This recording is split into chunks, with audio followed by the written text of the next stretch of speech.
Hey guys, my name is Jose, and this is another episode of Buy or Pass. In this series, I would look at the financial documents of a company and decide if I was looking for another investment, would I buy or would I pass? Before we start, don't forget to hit that subscribe button to get info on new episodes and other videos. So let's begin. So, like always, I'll use the website known as lazyfa.com, which allows me to find all these financial numbers and view them in an easy visual format. Today, we're going to take a look at GM, General Motors. So, General Motors just reported their quarter four this past earnings. So, we're going to take a look at their annual data instead of the quarterly data.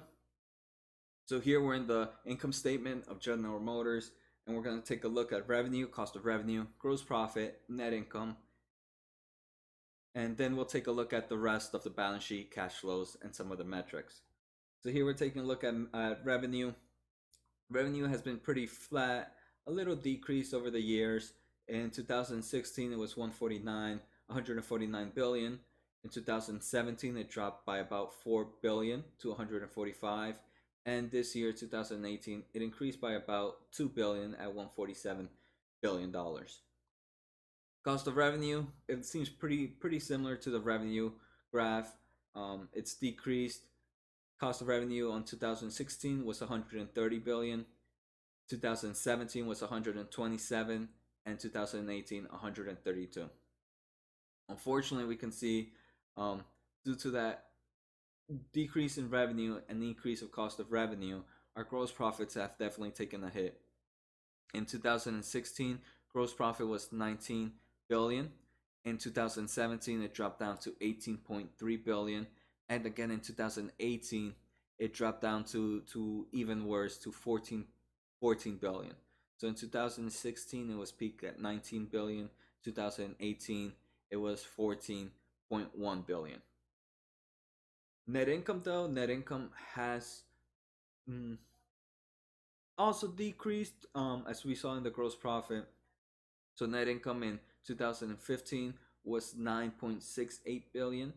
2016 it decreased to 9.43 billion. 2017 I think was the tax year where a lot of companies reported negative net income. So we're not going to take a look at that one. But in 2018 it was 8 billion. So from a peak of 9.68 billion in 2015 to 8 billion now in 2018, a decrease of about 1.6 billion dollars of net income. So that's about a little over 10%. Next, let's take a look at Lazy FA. Gives us red flags. It's just another way to view what we just saw. So here we can take a look at revenue versus cost of revenue. I'm not liking how revenue and cost of revenue are so close to each other, and the gross profit is pretty. It's the difference between the two, like we've seen the past 3 years, has decreased. Here we can see revenue growth versus cost of growth. Again, this seems this year cost of revenue increased at a higher pace than revenue growth. Normally, it's a 1-to-1 ratio, so that's pretty scary to see as well, right? We don't want cost of revenue outgrowing revenue growth. Next, let's take a look at their gross margin and profit margin. So here, gross margin is about 9.6%. It's been decreasing again over time, and their profit margin seems to be on par. That again has decreased. 2015 was 7.1%, 2016 was 6.3%, and 2018 was 5.4%. Remember, I'm not taking a look at 2017 because that's the year with the taxes, so profit margins were negative during that time. And here we can see gross margin heavily took a hit. In 2016, it was 12.8. In 2017, was 12.5. Only a 0.4% difference. But this year was 9.6, over a 3% difference in gross margins. So for me right now, balance sheet is giving me a pass at the moment. It doesn't mean the company is doing bad. It's just not screaming a buy right now. So let's take a look at the balance sheet next. In the balance sheet, we'll take a look at the total assets, total liabilities, their debt, cash and cash equivalents. The total assets been pretty flat. We can see 2016 it had $221 billion of total assets. In 2018 is $227 billion. Not a huge increase, which we can see here in the charts. Same with total liabilities though. In 2016 it was 177 billion. 2017 it was 176, and 2018 it was 184. So it's been increasing, but not at a dramatic pace. It seems to be increasing at a pace as assets. But here, total debt, we can see this in 2010. This company had about $11 billion in total debt. It's increased over 10 times. Right now, in 2018, this company has 104, almost $105 billion in total debt. So in 8 years, it's 10 times its total debt. Cash and cash equivalents. This company has increased its cash and cash equivalents for the past years. In 16, it was 12.57 billion. In 17, it was 15.51 billion, and now it's sitting at 20.8 billion. So, and it increased almost 100% compared to 2016. A little less, more like 80%. But that's good to see that cash and cash equivalent is increasing. But again, that total debt has increased dramatically. Total assets and total liabilities seem to be flat. So let's take a red flags here again. Here again, we can see the assets versus liability. We can see shareholder equity, which is the difference between the two. Shareholder equity seems to be at a pretty flat rate. So shareholder equity is not changing. Right now it's at 38.86 billion. In 2016, it was 43.84 billion. So a decrease of about $4 billion. But if we look at the overall graph throughout time, since 2010, it's on par on its average. Next, we'll take a look at one of my favorite things that Lazy FA provides, and that's this distribution chart. Here we can see assets.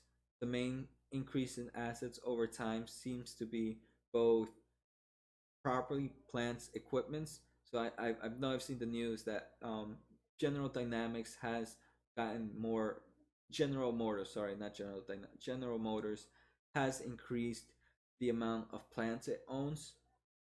So that could be a huge definition of why property and plants are such a, and equipment as well, right? This company has plenty of cars. And then the second thing is receivables. The receivables, right, cars, everybody finances their cars. Not everybody, most people finance their car. So this company is receiving money at a steady pace opposed to all at once. So a huge portion of this assets, about 27%, is on receivables, and it has increased dramatically from 2016. So from 2016, it was sitting at about $41 billion in receivable. Now in 2018, it's sitting at almost $60 billion, $58.5 billion of receivables. So that's good. This company is selling cars. Next, we take a look at the liability distribution. We can see a huge portion of this liability is its non-current debt. So that's good that non-current debt is, and we see no current debt. So non-current debt is debt that has to be paid within longer than a year time frame. It has, and current debt, it has, wow, it actually has a huge amount of current debt, $31.9 billion of current debt, and that's 25% of its current liability distribution. And to me, this is also not giving me a strong buy. Finally, we'll take a look at the cash flow statement. Cash flow statement, it has a positive cash flow from operations, and that's what we like to see. This means that the company is making money from its everyday use, and it has cash flow to go with it. It has about 15.26 billion. It has decreased over time. Last year was 17.33 billion. So I'm really not liking the company. Is not screaming a buy for me. I just want to take a look at its price to earnings ratio, and right now it's sitting at 5.9%. In the past few years, again, I'm not going to take a look at 17 because we can see its earnings were pretty bad due to the taxes that year. Excuse me. So it gives us some outlier, but if we take a look at the previous 2 years, it was 5.6% and 5.5%. So to me, right now, General Motors with this is telling me one thing: this is not a company that's moving, um, that's moving, that's a growth. It's more of a hold and maybe something that pays dividend. But let's take a look again to see what a decision. But I think you guys can tell by the tone of my voice what I'm gonna decide on this one. So we're taking a look at income statement, revenue, pretty flat. Cost of revenue, pretty flat. Unfortunately, gross profit has decreased. Net income decreased over the past few years. So to me, income statement is giving me a, a pass. Another reason is if we take a look at the income statement, gross margins and profit margins have decreased compared to 2 years ago. Just remember, gross margin this year is 9.6 opposed to last year's 12.5, which seems to be the normal. And this year's profit margin was 5.4% compared to previous years of 7.1 and 6.3%. So that is giving me a pass. Next, we'll take a look at the balance sheet.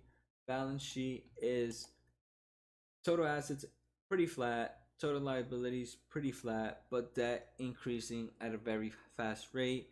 It does have cash and cash equivalents, which kind of help out the whole balance sheet page. But if we take a look at the distribution of those liabilities, we can see a huge portion of 31.89 billion is what's owed in current debt this year. So that's actually a pretty high amount compared to his cash and cash equivalents rate. So to me, this balance sheet is giving me a pass as well. Next, we have cash flow statement. So the cash flow statement is giving us a positive net cash flow from operations, but overall that alone is not going to change my mind. So for me, General Motors will be a pass. Alright guys, I hope you guys enjoyed the episode. Like I mentioned, Lazy FA makes it so easy to look at all these informations, which makes these episodes go pretty fast. I am curious, would you buy or pass on General Motors based on the information we just saw? Also, don't forget to subscribe to get updates on new videos. So have a good night guys, and see you next time.